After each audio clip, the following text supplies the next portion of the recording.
Learning channel education and exams पर आज हम डिस्कस करने जा रहे हैं कि हम किसी त्रिभुज के क्षेत्रफल को कितने प्रकार से निकाल सकते हैं।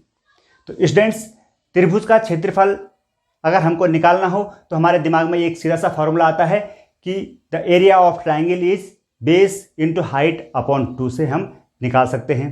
तो स्टूडेंट्स, बिल्कुल सही है कि अगर हमारे पास किसी त्रिभुज का बेस दिया गया हो यानी उसका आधार दिया गया हो और उसके आधार से सामने वाले शीर्ष पर अगर हमने एक लंब खींचा हो या हमें लंब दिया गया हो तो हम बड़ी आसानी से त्रिभुज का क्षेत्रफल निकाल सकते हैं।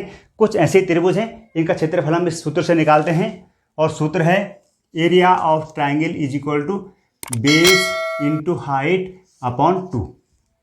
अगर त्रिभुज हमारे पास है एक समकोण त्रिभुज, तो समकोण त्रिभुज में क्या होगा कि जो दो भुजाएं समकोण बना रही हैं उनमें से एक बेस हो जाएगी और दूसरा हाइट हो जाएगी यानी परपेंडिकुलर हो जाएगी।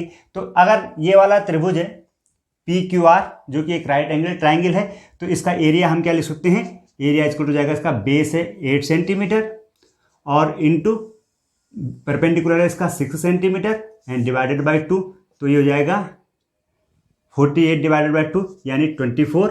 और चूंकि साइड से सेंटीमीटर में है तो उसका जो एरिया आएगा वो सेंटीमीटर स्क्वायर हो जाएगा। बहुत सिंपल सा है और 7th स्टैंडर्ड में आपको पढ़ाया जाता है। एक और कंडीशन है हमारे पास कि जहां पर ट्राइंगल दिया गया है ABC और इस ट्राइंगल की क्या विशेषता है कि इसकी दो साइड्स बराबर हैं यानी ये 5 सेंटीमीटर है, ये 5 सेंटीमीटर है और इसका ये जो एक साइड है ये 8 सेंटीमीटर है। तो इस तरह के ट्राइंगल को हम बोलते हैं समद्विबाहु त्रिभुज या आइसोस्केल्स ट्राइंगल जिसकी दो भुजाएं बराबर हैं।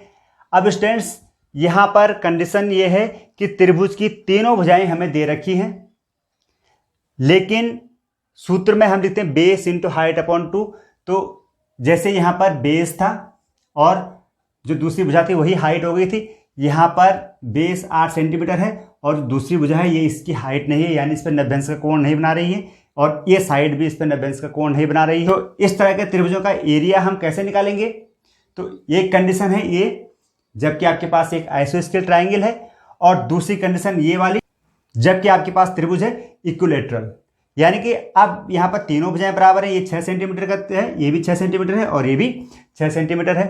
तो जब हमारे पास ऐसे त्रिभुज दिए गए हों जो या तो आइसोस्केल्स हों या इक्विलैटरल हों तो उनका एरिया भी हम इस फॉर्मूले से निकाल सकते हैं, लेकिन उसके लिए हमें पहले चाहिए इसका परपेंडिकुलर यानी इसकी हाइट निकालनी है।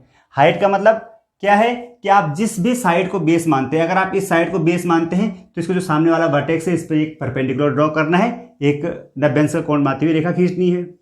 अगर आप इस साइड को बेस मानते हैं तो इसके सामने वाले शीर्ष पर यानी C पर आपको परपेंडिकुलर ड्रॉ करना होगा और अगर आप AC साइड को इसका आधार मानते हैं तो AC से सामने वाली भुजा B पर लंब डालना होगा।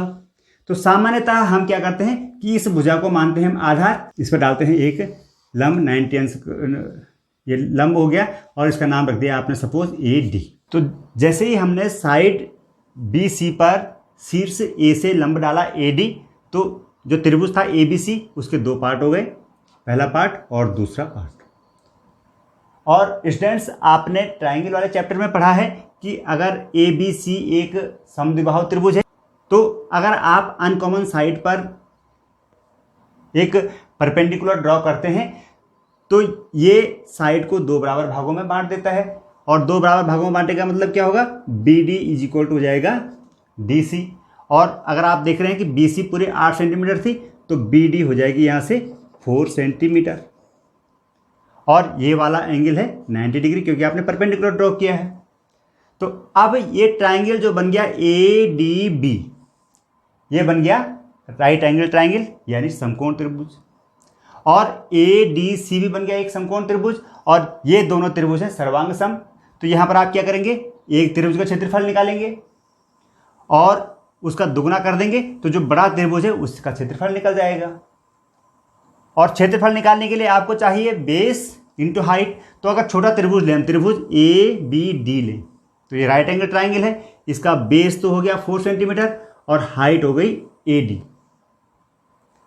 लेकिन यहां पर AD आपको पता नहीं है तो AD को कैसे निकालेंगे, पाइथागोरस थ्योरम से। अगर किसी त्रिभुज में एक भुजा है 4 सेंटीमीटर बेस और उसका हाइपोटेन्यूज यानी कर्ण है 5 सेंटीमीटर। तो ये पाइथागोरस ट्रिपलेट है। 5 के वर्ग में से 4 का वर्ग घटाएंगे, 25 में से 4 का वर्ग यानी 16 घटाएंगे तो 9 आएगा, और 9 होता है 3 का वर्ग। तो हम लिख सकते हैं कि यहाँ पर जो AD है यानी त्रिभुज ABD की जो हाइट है वो है 3 सेंटीमीटर। तो यहाँ से हम क्या लिखेंगे, area of triangle ABD is equal to base 4 into height 3/2, यानी ये हो जाएगा 2 से कट जाएगा 4 2 बार, तो 2 3 जा 6 सेंटीमीटर स्क्वायर। ये पहले वाले ट्राइंगल का एरिया आ गया। और जो दूसरा ट्राइंगल है ADC, इसका एरिया भी हो जाएगा, area of triangle ADC is equal to भी हो जाएगा कितना, 6 सेंटीमीटर स्क्वायर।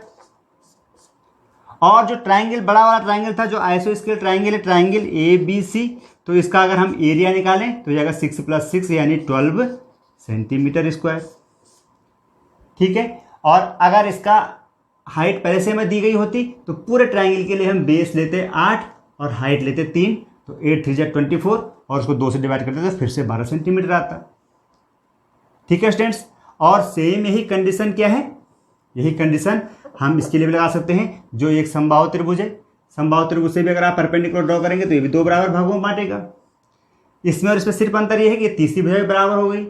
तो समबाहु त्रिभुज में और समद्विबाहु त्रिभुज में सिर्फ एक अंतर ये है कि जब आपने R से इस लाइन पर परपेंडिकुलर ड्रॉ किया तो उसकी हाइट भी उतनी है जितना कि आप S से और इस RT पर डालेंगे परपेंडिकुलर, और जितना आपने T से RS से परपेंडिकुलर डाला, इन तीनों में हाइट बराबर है, यहाँ पर हाइट अलग अलग हो जाएगी।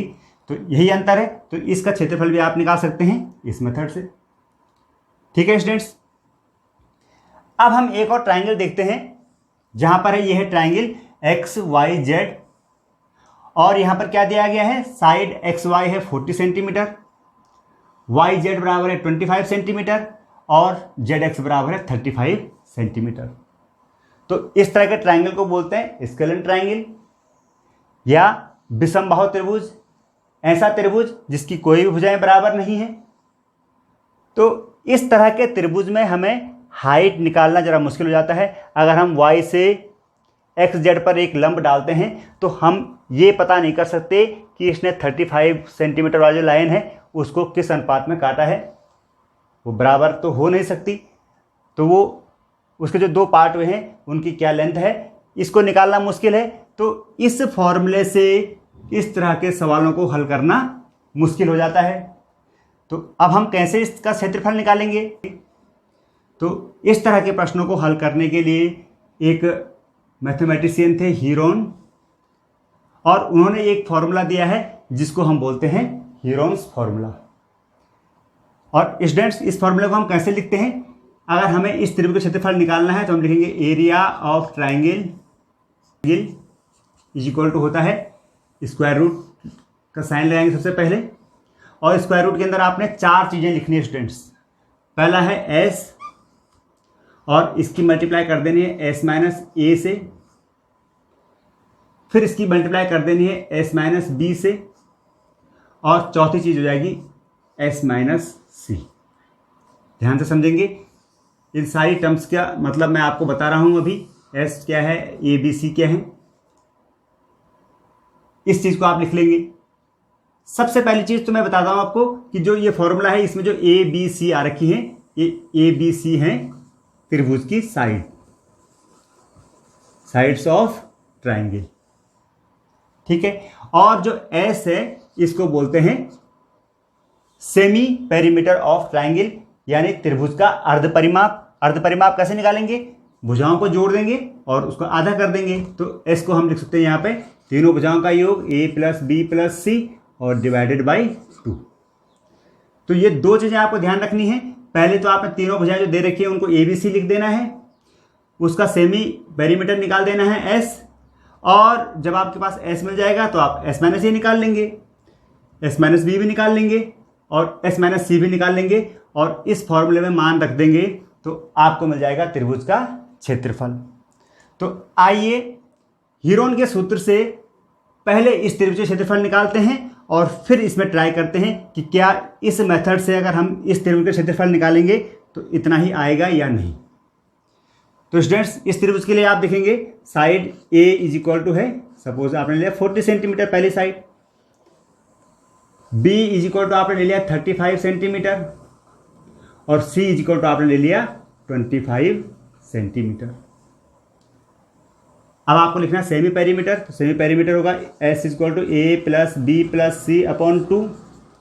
ए प्लस बी प्लस सी अगर आप लिखेंगे तो 40, 35 और 25, तो 35 और 25 को जोड़ के आ रहा है 60 और उसमें 40 जोड़ देंगे तो जाएगा 100, तो 100 डिवाइडेड बाई 2 और इसको लिख देंगे हम 50। सेमी पेरीमीटर आ गया 50। और स्टूडेंट्स जब भी आप सेमी पेरीमीटर निकालें, त्रिभुज का अर्ध परिमाप निकालें, तो आप एक चीज़ नोट करें कि जो त्रिभुज का जो अर्ध परिमाप आएगा वो त्रिभुज की जो तीनों भुजाएं हैं उनकी माप से बड़ा होना चाहिए, अन्यथा वो त्रिभुज बनेगा ही नहीं। देखिए यहाँ पर सबसे बड़ी भुजा है 40, तो उससे भी बड़ा है सेमी पेरीमीटर। तो ये चीज़ आप नोट करेंगे। एस निकल गया तो अब आप एस माइनस ए आराम से निकाल सकते हैं। एस माइनस ए यानी 50 में से घटा देना है 40, तो एस माइनस ए हो गया 10। एस माइनस बी अगर आप निकालते हैं तो 50 में से घटाना है आपने 35, तो बचेगा 15। और एस माइनस सी अगर आप निकालना चाहेंगे तो 50 में से आप घटा देंगे 25, तो आपको मिल जाएगा 25। ठीक है, तो चारों चीज़ें निकाल दिया आपने। एस निकाल दिया 50, एस माइनस ए निकाल दिया 10, एस माइनस बी निकाल दिया 15 और एस माइनस सी निकाल दिया 25। तो अब आप निकाल देंगे area of triangle X Y Z is equal to जाएगा स्क्वायर रूट लिखेंगे। सबसे पहले एस यानी 50 into S minus A 10, S minus B 15 and S minus C 25। ठीक है स्टूडेंट्स, अब इसको सॉल्व करना है। तो इसको सॉल्व करने के लिए दो तरीके हैं, सारे संख्याओं को गुणा करो और फिर उसका स्क्वायर रूट यानी वर्गमूल निकाल लो। लेकिन टाइम कंज्यूमिंग है, आप पहले गुणा करेंगे फिर स्क्वायर रूट निकालेंगे तो बहुत ज़्यादा समय आपका लग जाएगा। यहाँ पर हमें ये देखना है कि जो पूर्ण वर्ग संख्या हैं उनका तो वर्गमूल निकालना बड़ा आसान है, तो उनको अलग रखो और जो पूर्ण वर्ग संख्या नहीं उनको अलग रखो। तो इस प्रकार से हम इसको लिख सकते हैं। देखिए ये है 50, 10, 15 और 25। तो 25 तो आप जानते हैं ये पहले से ही परफेक्ट स्क्वायर है। ठीक है, और 50 को 10 से अगर आप गुणा करेंगे तो जाएगा 500 और 500 को हम इस तरह से लिख सकते हैं 100 गुणा गए 5। क्यों लिखा हमने 100 गुणा गए 5? क्योंकि 100 अपने आप में फिर एक परफेक्ट संख्या है, परफेक्ट स्क्वायर नंबर है। तो 50 गुणा गए 10 को हमने लिख दिया 100 गुणा गए 5 और जो लास्ट 15 बच गया इसको लिख देंगे हम 5 गुणा गए 3। यानी कि हमने जो संख्या है इनको इस तरह से फैक्टराइज कर दिया कि इनमें परफेक्ट स्क्वायर में ये आ जाए। 50 को क्या किया 5 गुणा गए 10 और उस 10 को 10 के साथ गुणा कर दिया तो हो गया 100, तो 5 गुणा गए 100 हो गया। 15 को 5 गुणा गए 3 किया और 25 परफेक्ट स्क्वायर था, उसको पहले लिख दिया। अब आप देखें स्टूडेंट्स 25 का वर्गमूल होता है 5, इसको अलग लिख दिया। 100 का वर्गमूल होता है 10 और ये 5 गुणा गए 5, ये फिर से 25 हो गया, तो इसका अगर वर्गमूल लिखेंगे तो फिर से 5 आएगा। और सिर्फ एक संख्या बच गई 3 जो कि जोड़े में नहीं है, तो इसको हम वर्गमूल के अंदर ही लिख देंगे, यानी इसको लिखेंगे हम वर्गमूल 3। 5 पंजे 25 और 25 को 10 से गुणा करेंगे तो जाएगा 250, तो 250 इंटू स्क्वायर रूट ऑफ 3 और हम लिख देंगे सेंटीमीटर स्क्वायर। ये है त्रिभुज एक्स वाई जेड का क्षेत्रफल। तो ठीक है स्टूडेंट्स, आशा है कि आप समझ गए होंगे हीरोन का सूत्र क्या है, उसकी टर्म्स की क्या मायने हैं और उनको हमें कैसे फॉर्मूले में रखना है। अब देखते हैं जो हमारे पास एक समद्विबाहु त्रिभुज है, इसकी तीनों भुजाएं दे रखी हैं, 5, 5 और 8 सेंटीमीटर दे रखी हैं। तो इसको हम हीरोन के सूत्र में रख करके सॉल्व करते हैं और देखेंगे कि क्या 12 वर्ग सेंटीमीटर ही इसका एरिया आ रहा है या नहीं। तो देखेंगे त्रिभुज की साइड से 5 सेंटीमीटर, 5 सेंटीमीटर और 8 सेंटीमीटर, तो हम लिखेंगे यहाँ पर A is equal to 5 centimetre, B is equal to भी 5 सेंटीमीटर और सी इज इक्वल टू हो गया 8 सेंटीमीटर। एस निकालेंगे तो एस इक्वल टू क्या जाएगा 5, 5, 10 और 8 18 बटे 2, यानी एस इक्वल टू हो गया 9। फिर से आपने देखा कि जो सबसे बड़ी भुजा है उससे भी बड़ा है सेमी पेरीमीटर, S माइनस ए हो जाएगा 9 में से 5 गए 4। इसी प्रकार से S माइनस बी भी 9 में से 5 घटा करके 4 आएगा और S माइनस सी आएगा 9 में से 8 घटा करके 1। ठीक है स्टूडेंट्स, तो अब आप लिखेंगे हेरोन के सूत्र से area of triangle A B C is equal to square root of S, एक ब्रैकेट में एस माइनस ए, फिर दूसरे ब्रैकेट में एस माइनस बी और तीसरे ब्रैकेट में एस माइनस सी। देखिए रखिए वैल्यूज को, स्क्वायर रूट लगाएंगे। एस की जगह है 9 गुणा गए एस माइनस ए की जगह 4, एस माइनस बी की जगह 4 और एस माइनस सी की जगह 1। तो देखिए अब आप गुणा भी कर सकते हैं। अब आप देखेंगे कि ये सब के सब क्या है, पूर्ण वर्ग संख्या है। 9 का वर्गमूल होता है 3 और इस 4 का वर्गमूल होता है 2 और फिर 4 का वर्गमूल होता है 2 और 1 का वर्गमूल तो एक ही होता है। तो गुणा करो ना करो, तो ये जगह 3 दूनी 6 दूनी 12, यह हो गया 12 वर्ग सेंटीमीटर। तो यहाँ पर भी हमने 12 वर्ग सेंटीमीटर निकाला था और यहाँ भी 12 वर्ग सेंटीमीटर निकाल दिया।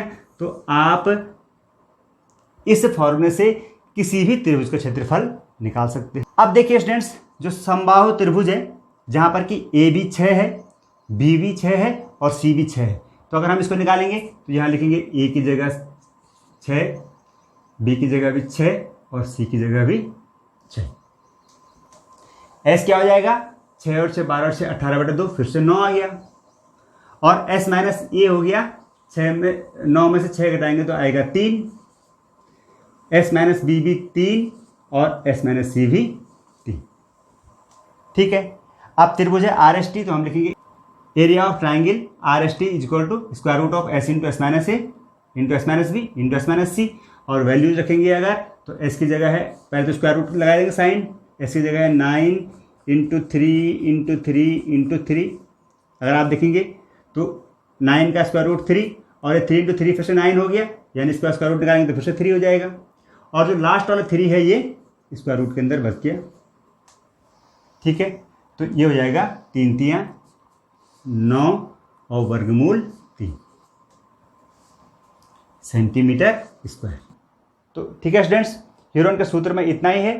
त्रिभुज की तीनों भुजाएं लिखनी है और उसका अर्ध परिमाप निकालना है। अर्ध परिमाप में से एक बार एक भुजा घटानी है, फिर दूसरी भुजा घटानी है, फिर तीसरी भुजा घटानी है और ये फॉर्मूला आएगा, इसमें मान रख देना है। आप किसी भी त्रिभुज का क्षेत्रफल निकालना सीख सकते हैं। तो आज की वीडियो में इतना ही। नेक्स्ट वीडियो में हम पढ़ेंगे आपकी टेक्स्ट बुक के एक्सरसाइज 12.1 और 12.2 के कुछ इंपॉर्टेंट क्वेश्चंस का सॉल्यूशन। तो आप उस वीडियो को भी ज़रूर देखिए। और अगर आपने इस चैनल को अभी तक सब्सक्राइब नहीं किया है या चैनल पर पहली बार आ रहे हैं तो इस चैनल को प्लीज़ सब्सक्राइब करें, क्योंकि इस चैनल पर मैं लाता हूँ आपके सिलेबस से रिलेटेड इंपॉर्टेंट वीडियोज़ और फिर तैयार कराता हूँ आपको आपकी एग्ज़ाम्स के लिए। तो मिलते हैं जल्दी ही नए वीडियो में, तब तक के लिए बाय बाय।